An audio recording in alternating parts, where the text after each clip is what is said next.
నమస్తే, welcome to పొలిటెంట్ media. భక్తి భాస్కర చూస్తున్న వాళ్ళందరికీ ముందుగా నమస్తే అండి. ప్రస్తుతం మనతో ఉన్నారు ప్రముఖ ఆధ్యాత్మికవేత్త, ఐకాన్ ఆస్ట్రాలజర్ గట్టుపల్లి సురేష్ బాబు గారు ఉన్నారు. మరి గురుగారితో మాట్లాడి మనకున్న సందేహాల గురించి అడిగి తెలుసుకుందాం. నమస్కారం గురుగారు. జై శ్రీమన్నారాయణ. గురుగారు, ఇప్పుడు స్వాతి నక్షత్రం వారికి సంబంధించి స్వభావం అసలు ఏ విధంగా ఉంటుందంటారు? అదేవిధంగా వీళ్ళకి ఏ దేవుడి ఆరాధన చేస్తే మంచిది? అలానే మనకి స్వాతి నక్షత్రం అంటే 27 నక్షత్రాల్లో ఒకటి స్వాతి నక్షత్రం. ఈ స్వాతి నక్షత్రం పూర్తిగా తులారాశిలో ఉంటుంది. ఈ తులారాశిలోకి అధిపతి వచ్చేసి శుక్రుడు. ఇక నామ నక్షత్రం తీసుకున్నట్టయితే కనుక తులారాశిలో ఉన్నటువంటి వారికి ఈ స్వాతి నక్షత్రం ఉందంటే కనుక వారు ఎస్ లెటర్తో పేరు పెట్టుకునేలా ఉంటుంది. రెండోది ఎం లెటర్, ఎం మా మీ ఎం లెటర్స్ పెట్టుకోవచ్చు. అలానే కే కా కీ కు కా కే పెట్టుకోవచ్చు. పి పా పీ పూ పా ఇలాంటి లెటర్స్తో పేరు పెట్టుకోవచ్చు. ఏది స్వాతి నక్షత్రం వారు. ఇక ఈ స్వాతి నక్షత్రం వచ్చేసి తులారాశికి అధిపతి శుక్రుడు. ఆ శుక్రుని అధిపతిలో ఉంటుంది స్వాతి నక్షత్రం. ఇక వీరు పుట్టినటువంటి బేబీస్ ఎలా ఉంటారంటే కనుక చూడటానికి చాలా చక్కగాను, అందరినీ అట్రాక్ట్ చేసే విధంగాను, అంటే చిన్నపిల్లలప్పుడే ఎత్తుకొని ముద్దాడాలి అనే విధంగా చక్కగా ఉంటారు. ఓకే. తెలుగు సాంప్రదాయం ఉట్టిపడేలా ఉంటారు స్త్రీలైతే. ఏది తులారాశి కావచ్చు, అందంగా ఉంటారు, ఆకర్షవంతంగా ఉంటారు. వీరికి నరదిష్టి, నరఘోష, శత్రుభయం, శత్రుపీడ, ఆర్థిక సమస్యలు, ఆరోగ్య సమస్యలు అన్నీ కూడా ఎక్కువే. వీరికి శత్రుభయం కూడా ఎక్కువే. దాని ద్వారా వీరికి ఎన్నో రకాల క్రియలకి బలవుతూ ఉంటారు. అట్టే నమ్మేస్తూ ఉంటారు. చాలా మేధావులు ఎక్కడో ఆలోచిస్తారు. 20 years బిఫోర్ ఆలోచిస్తారు. మనం ఈరోజు ఆలోచించేది వాళ్ళు ఒక 20 సంవత్సరం ముందే ఆలోచిస్తారు. ఏదైనా ముందుగా ఉంటుంది. అక్కడ అంతా కూడా పుట్టిన దగ్గర ఎక్కువ ఉండరు వీళ్ళు. వేరే దేశాల్లోనో వేరే రాష్ట్రాల్లోనో ఎక్కువగా ఉంటారు. పుట్టింది ఒక దగ్గర, పెరిగింది ఒక దగ్గర ఉంటుంది. అలానే వీరి పేరెంట్స్ ఉంటారు కదా, ఈ పేరెంట్స్ అయితే మ్యాక్సిమం 60 నుంచి 70% అయితే కనుక వేరే క్యాస్ట్, ఒకటే క్యాస్ట్ వాళ్ళని పెళ్లి చేసుకునే వారైతే చాలా తక్కువ మంది ఉంటారు.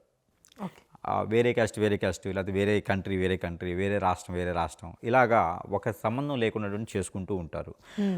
దీని ద్వారా పుట్టేటువంటి వాళ్ళు స్వాతి నక్షత్రాలు ఎక్కువ పడతారు. మీకు విషయం తెలుసా? స్వాతి నక్షత్రం గొప్ప విషయం ఒక మాటలో చెప్పొచ్చు. స్వాతి నక్షత్రం రోజున వర్షం పడితే అది అదృష్టం. ఆ వర్షంలో ఎవరైనా తడిస్తే వారు అనుకున్నటువంటి కోరిక నెరవేరుతుంది. ఇది చాలా గొప్ప విషయం. అలాంటి స్వాతి నక్షత్రంలో పుట్టిన వారికి కూడా అదేవిధంగా వారి చేతి నుంచి బోని చేసినా, వారి చేతి నుంచి ఏదైనా ఎవరైనా బాగుపడండి అని ఇచ్చినా కూడా హార్ట్ఫుల్గా ఉంటుంది. ఎదుటి వారు చాలా బాగుపడతారు. ఖచ్చితంగా వారి చేతి నుంచి మీకు ఆరోగ్యం బాగాలేదనుకోండి, టాబ్లెట్ పీల్చుకోండి, ఆరోగ్యం సమస్యలన్నీ పటాపంచలేకపోతాయి. అందుకని వీరికి చాలా నైపుణ్యమైనటువంటి నాలెడ్జ్ ఉంటుంది. వీరు ఎక్కువగా పబ్లిక్ పర్సన్. వీరు ఎక్కువగా పొలిటిక్స్లోనూ, సెలబ్రిటీలుగాను, విఐపి రోల్లోనూ, white collar job, group 1, group 2, group 3, group 4లోను, నావీ, పోలీసులు, మిలిటరీ ఇలాంటి పేరు ప్రఖ్యాత కాంచేటువంటి జాబ్స్లోనే వీరు ఎక్కువగా ఉంటారు. ఇక వీరు బిజినెస్ అయితే కనుక గోల్డ్, సిల్వరు, బట్టలు ఇలాంటి వాటిలో అయితే ఎక్కువగా మొగ్గు చూపిస్తూ ఉంటారు. ఫ్యాషన్ డిజైన్ వైపు ఎక్కువగా ఉంటారు. కాబట్టి అలాంటిది ఏమైనా ఉంటే కూడా ప్రయత్నం చేయొచ్చు. ఇకపోతే వీడి మీద ఇన్ని మంచి లక్షణాలు ఉన్నప్పుడు మరి శత్రుభయం అయితే ఖచ్చితంగా ఉంటుంది కదా. అలానే ఏ రాశి వారైనా వీరి మీద అటాక్ చేయొచ్చు, దాడి చేయొచ్చు. మంచిగా ఉంటూనే కట్టప్పలాగా వెనక నుంచి పడవచ్చు. కాబట్టి ఎదుటి వారితో పర్సనల్ విషయాలు డిస్కషన్ చేయకూడదు, షేర్ చేయకూడదు. ఎంత సంపాదిస్తున్నాం, ఏం చేస్తాం అనే విషయాలు ఎక్కడ చెప్పకూడదు. మన పర్సనల్ విషయం మన దగ్గర పెట్టుకోవాలి. ఎవరినైతే మనం నమ్ముతామో ఖచ్చితంగా వారి చేతిలో మనకి దెబ్బ ఉంటుంది, ఇబ్బంది ఉంటుంది. అది కాబట్టి చాలా జాగ్రత్తగా ఉండాలి. ఇక పెళ్లి విషయంకి వస్తే ఈ పెళ్లి విషయంకి వచ్చేప్పటికి వీరికి పెళ్ళి అనేది అవుతుంది చిన్న ఏజ్లోనే. రిలేషన్లోనే పెళ్ళి అవుతుంది వీరికి. రిలేషన్ అంటే లవ్ రిలేషన్ కాదు, లవ్ ఫెయిల్యూర్. వీళ్ళు ఎక్కువ శాతం లవ్ ఫెయిల్యూర్ ఉన్నారు. 60% లవ్ ఫెయిల్యూర్ సార్. ఆ లవ్ ఫెయిల్యూర్ అయిన తర్వాత ఆ స్ట్రెస్ నుంచి ఏం చేస్తారో కూడా అర్థం కాదు. దేవదాసులు అయిపోతూ ఉంటారు అందరూ. అలానే వీరికి పెళ్ళి అయితే కనుక చిన్న వయసులోనే 19-22 సంవత్సరాల లోపు లవ్ మ్యారేజ్ కూడా అవుతుంది ఒక్కోసారి. అక్కడ అవ్వలేదు అంటే కనుక ఖచ్చితంగా 35 సంవత్సరాలు దాటాల్సిందే. 35 సంవత్సరాలు లేట్ కూడా ప్రాబ్లం ఉంది ఇక్కడ. ఆ లేట్ కూడా ఎలా అవుతుంది? సెకండ్ మ్యారేజ్, ఏదో రకమైన బాధ్యత తీసుకోవటం, ఇలాంటి మ్యారేజెస్ అవుతూ ఉంటాయి. కాబట్టి ఏదైనా ఉంది అంటే సమస్య ఎప్పుడైనా తీరుతుంది. సమయానికి పెళ్లి చేసుకోవాలి. కాబట్టి 22-20 సంవత్సరాల లోపు తులా ఏదైతే రాశి వాళ్ళు ఉన్నారో దాంట్లో స్వాతి నక్షత్రం వాళ్ళు పర్టికులర్గా ఉన్నారో వీరు కనుక పెళ్లి చేసుకుంటే అన్ని రకాల సమస్యలకి పరిష్కార మార్గం దొరుకుతుంది. ఇదొకటి. ఇకపోతే వీరికి ఆరోగ్య సమస్యలు, వీరికి ఎక్కువగా సైనస్ ప్రాబ్లము, హెడేక్, మైగ్రేను, హార్ట్కి సంబంధించినటువంటి సమస్యలు, బ్లడ్కి సంబంధించినటువంటిది, పెరాలసిస్ లాంటివి వీరికి ఎక్కువగా చూపుతాయి. కాబట్టి దాని దగ్గర ప్రికాషన్స్ అయితే ఖచ్చితంగా వీరు ఆరోగ్య సమస్య తీసుకోవాల్సిందే.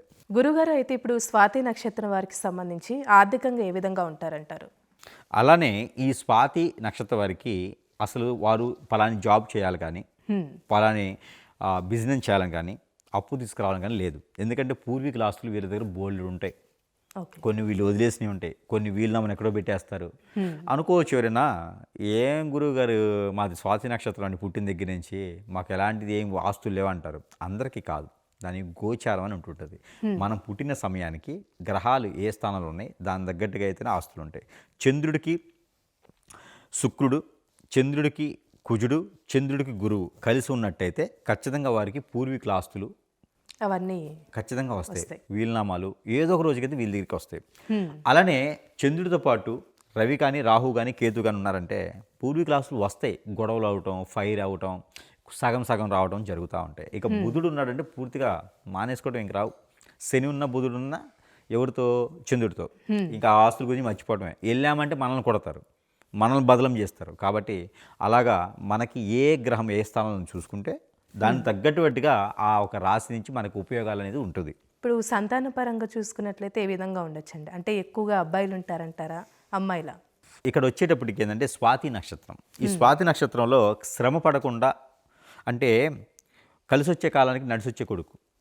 అదేవిధంగా నేను చెప్పినట్టుగా రెండో పెళ్ళి, మూడో పెళ్ళి అయినప్పుడు ఏంటంటే మొదటి సంతానంగా మొదటి పెళ్లి చేసుకున్నప్పుడు ఉంటారు కదా, వారే వీరి పిల్లలుగా పెంచుకునే విధంగా ఉంటుంది మ్యాక్సిమం. లేదంటే కనుక వీరి సంతానం అయితే కనుక మొదటిగా మగ పిల్లవాడు పుట్టేటువంటి సంతానమే కనిపిస్తుంది ఇరువురికి కూడా.